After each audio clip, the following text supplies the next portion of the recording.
ఈరోజు బయటికైతే వెళ్ళాలండి. ఉదయాన్నే నిద్ర లేచేసి ఇంట్లో పనులయిపోయిన తర్వాత ఇంక కిచెన్‌లోకొచ్చేసి పాలు కాగబెట్టేసుకొని టీ అయితే పెట్టేసుకుంటున్నాను. ఉదయం వ్లాగ్ షేర్ చేసినా, సాయంత్రం వ్లాగ్ షేర్ చేసినా అనిత వీడియోస్‌లో ఎప్పుడు టీ కామనే.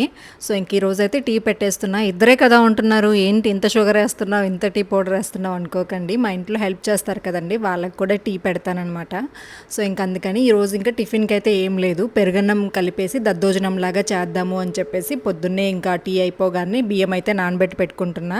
ఒక 10-15 నిమిషాలైతే బియ్యం నానాయి అనుకోండి బావుంటుంది అన్నము. అందుకని చెప్పి ఎండాకాలం కదా ఎక్కువసేపు కూడా ఉండట్లేదు. ఎండాకాలం కదా ఎప్పటిదప్పుడు వండుకోవాల్సొస్తుంది. సాయంత్రానికి అన్నం మెత్తబడిపోతుందండి. ఎండలంత విపరీతంగా ఉన్నాయి. ఇక్కడి నుంచి బయటికెళ్ళాను అనుకోండి మళ్ళీ మర్చిపోతాను. టీ మాడిపోవడమో ఏదో ఒకటి జరుగుతా ఉంటది. సో, వన్ బై వన్ పని కంప్లీట్ చేసేస్తానన్నమాట కిచెన్‌లోకి వచ్చినప్పుడే. ఇంక అందుకని తాలింపు గింజలన్నీ తీసి పెట్టేసుకున్నాను. పిల్లలు లేరు. మాకైతే ఇంత తొందరగా ఫుడ్ అయితే ప్రిపేర్ చేయాల్సిన అవసరం లేదు. మేము తినేసరికి 10:30, 11 అయిపోతుంది బ్రేక్‌ఫాస్ట్ అనేది. కాకపోతే ఇంకా వాళ్ళు ఉన్నారు కదండి, వాళ్ళ పని తొందరగా అయిపోతుంది కాబట్టి వెళ్ళిపోతారనమాట. ఇంక అందుకని తొందరగా వాళ్ళ కోసం అయితే ప్రిపేర్ చేస్తున్నాను.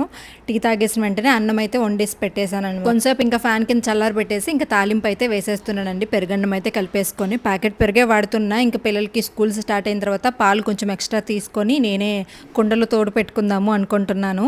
సో, ఇంకా తాలింపు కోసం అయితే నా దగ్గర ఉన్న వరకే వేశాను. క్యారెట్, దానిమ్మ గింజలు, ఇంకా అల్లం అన్నీ వేసుకుంటారు. బట్ ప్రస్తుతానికి నా దగ్గర ఉన్నాయి. ఇంకా వాటితో అయితే సింపుల్గా ఈరోజు మా ఇంట్లో కర్డ్ రైస్ అయితే ప్రిపేర్ చేశానండి. సో, పిల్లలు కూడా ఇలాంటి ఫుడ్ కొంచెం ఇష్టంగా తింటారు. ఆఫ్టర్నూన్ టైం అలా కూడా ఒక్కొక్కసారి లేట్ అయిపోతుంది అనుకుంటాం కదా, అలా అయితే ప్రిపేర్ చేసేస్తూ ఉంటాను. తర్వాత నేను కూడా కొంచెం పెరుగన్నం తినేసి దాని తర్వాత అయితే ఫ్రెష్ అప్ అయిపోయి ఇంకా శారీ అయితే కట్టేసుకున్నానండి. ఈరోజైతే మేము భోజనాలకు వెళ్తున్నాం అనమాట ఆఫ్టర్నూన్. అందుకని చెప్పేసి సింపుల్గా ఈ శారీ అయితే కట్టుకున్నాను. ఇది ఫ్లిప్కార్ట్లో తీసుకున్నానండి. క్వాలిటీ చాలా బాగుంది.